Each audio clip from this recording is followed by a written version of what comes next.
Divorce lawyers of Reddit, what is the most insane, evil, funny, dumb, way a spouse has tried to screw the other? Anal but work in the court system. One's case that came in was a couple divorcing on mutual terms. The husband had one child with her and the wife had a child from the previous marriage. He agreed to pay child support for both children. I guess he really cared about this other enough to support her even though it isn't his obligation. Judge signs the order, they go to set up the child support account and it gets kicked back saying you can't have two accounts for one child. Turns out she's been collecting child support from the biological father the entire time and never told him. She basically tried to milk two fathers for one child, and the other attorney knew about it. Here in Canada, a kid can legally have up to 4 individuals responsible for paying his or her child support. There was a court case a few years ago where a lady tried to change that law and have the number up to 5. Not my case, but during my first year of law school lawyers from different practices came to give us a peek behind the curtain of different areas. The divorce lawyer told the story of rather well-to-do couple that spent months and months and many tens of thousands of dollars fighting over absolutely everything all the way down to a single ceramic ashtray. He couldn't remember the significance, but somehow it had come through the husband's family. Even after everything else had been decided, they spent many more months and nearly $100,000 fighting over just this ashtray. Then, after a court hearing, the wife finally won the ashtray. She promptly strode out to the white courthouse steps, and smashed the ceramic ashtray. Left the pieces all over for the husband to see on his way out. Decided that day I would not be a divorce lawyer. Dr. Spent $100,000 to win an ashtray only to smash it in spite.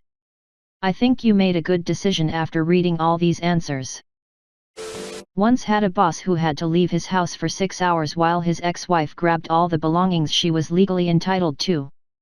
When he returned home, every knob and handle was gone. Doorknobs, cabinet handles, drawer handles, anything that was screwed onto something and used to open it, she had taken. Every day for the next week he would occasionally yell out, "She took the fucking knobs."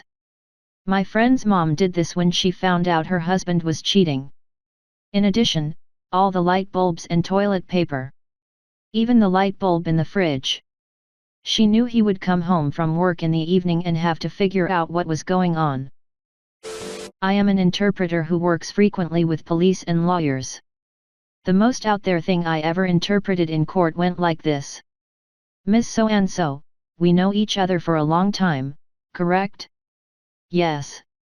"As a matter of fact, we have known each other for 5 years, correct?" "Yes." "And at the end of each and every meeting we had during the past 5 years, we always agreed on one thing, correct?" "Yes." "Please, tell the judge what we agree on." "It's not okay to break in my ex's apartment and lick all his cutlery." Yet, here we are, Ms. So-and-so. I died face with tears of joy, face with tears of joy, face with tears of joy. I didn't handle the divorce, I handled parts of the aftermath. In the divorce, she went AWOL, was living in a truck somewhere, and just couldn't handle it mentally. He gave her 5 of his 9 companies. They were the ones that owed 7 figures in payroll taxes. He had made her the bookkeeper on paper. She spent decades trying to shake the IRS for the results. Is there a way to say, "No, I don't want this," or is it just that she didn't know about the debt?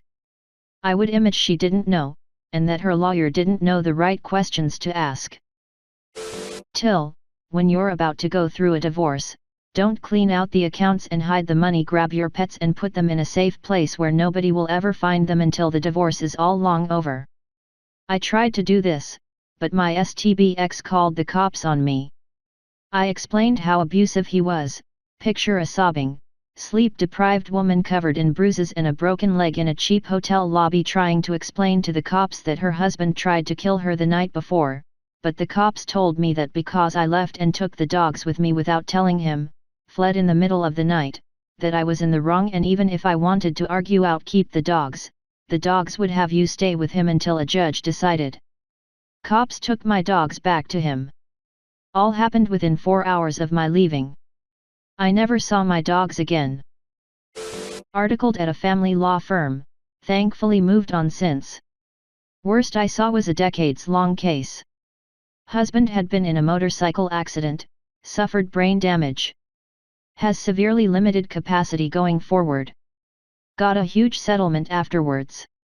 Wife spent the next several years stealing the entirety of the guy's money and property variously by forging his signature or putting documents in front of him that he couldn't understand and telling him they were something benign so he'd sign it.